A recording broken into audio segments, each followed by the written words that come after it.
What is going on, everybody? Welcome back to the Observant Lineman. And before we start this video, if you haven't already done so, please hit that subscribe button. And if you are feeling like this is a channel you want to follow routinely in the future, consider hitting the join button and becoming a part of the offensive line. Now, with all that being said, welcome to Camp Confidential Week 2. Now, Week 2 in training camp is probably the hardest week of training camp. Now, why is that? Mainly because you go into full pads in that second week. You're in the full swing of the routine, of the schedule of training camp, and many things are going to be asked of you as a player. Many things are going to be demanded of you both on and off the field. Now, what does that mean? That means in training camp, in those dog days of training camp, which is generally from the second and third week, you're going to be dealing with a number of different scenarios. And one of the first ones that you have to confront when going into full pads, at least when I was playing, was the Oklahoma drill. Now, the Oklahoma drill serves no purpose at all in regards to getting ready to play a football season. It has nothing to do and will give you no edge or advantage as a team going out there to play ball on Sundays. What the Oklahoma drill is it's a form of entertainment for the crowd of fans who come to your training camp practices. Generally, these practices are open to the public. So for the first 2 weeks of camp, when we're in pads, there will be fanfare out there, and they want to see something exciting. They want to see matchups between draft picks. They want to see matchups between veterans. These are things that get people excited, get people hyped up for the practice, and at our expense, it does provide a little bit more electricity for the atmosphere for everyone who comes out and is going to be out there for 3 hours in the blistering Jacksonville heat in order to watch their favorite team get ready for the season. So the Oklahoma drill is the first real obstacle, especially for young players, because a lot of times those draft picks are pitted against each other. And as you can see, during my time in Jacksonville, and I don't know how this video is still out there for the world to see, there is my Oklahoma drill that you guys can take a look at. Check this out.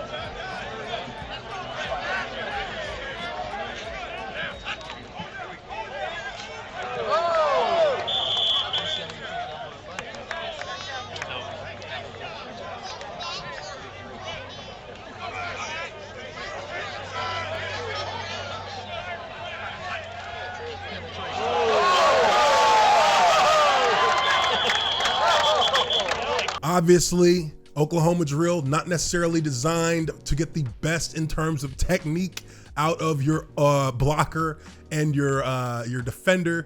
So for us, that was something that for me was very much familiar. We did it at Purdue when I was in college, but also at the same time, you can just feel the drag that it puts on your body going into practice, because as soon as we get done with that drill, we're jogging off to get ready for our individual period, and from there you move into the meat of the practice. Now, how does a single practice go when you're in full pads in training camp? Well, you start with the Oklahoma drill, which doesn't happen every day, but it happens often.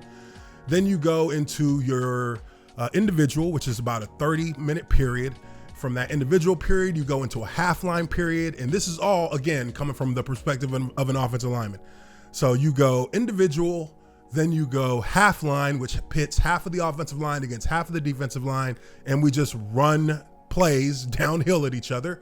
And then from there, you go to your 9-on-7 period. That's going to be the first team period. 9-on-7 period generally consists of nothing but running plays. You're going to have the front seven of the defense with the safeties, and you're going to have the offensive line with the backfield that are going to be live in action for that portion of practice. And that generally goes for about half an hour. Now, a lot of times, you'll see a rotation between the first team and the second group, and then you see sprinkles of the rookies and the third group and all the extras who will get their reps in early on in training camp, generally towards the end of the drill. Then you have the Blitz period, which is a drill where you're going to have both offense and defense, full squads lined up against each other, running pass plays or run plays against design blitzes that are in place to try and stop the offense throughout the drill. Now that is another high intensity drill. We're going to be going for a good solid 30 minutes in that one.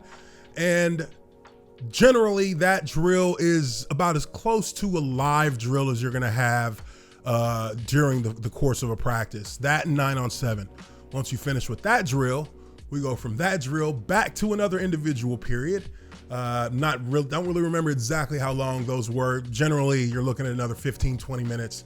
Back in individual. Then from individual, you go to special teams. Then from special teams, you go to one-on-one pass rush, that one is another highly competitive drill. The one-on-one pass rush drills, you see those on TV, you see those in camps, you see those during OTAs. That is where you're going to have the O-line and the D-line going one-on-one for pass reps, where the O-line's trying to block the D-line. Generally not a drill designed to benefit the offensive lineman because for one, the defense will know what the snap count is most of the times, and they know that it's going to be a pass, so they're just going full bore on their fastest, most brutal pass rush that you could think of happening. Finally, after one-on-one pass rush, you have team period. Now the final team period is just an accumulation of everything that you've done as far as regular plays versus regular looks on defense, and also regular plays versus blitzes, also specialized plays. You know, it's the full assortment of plays that we have in our playbook that are going to be used throughout the course of that drill.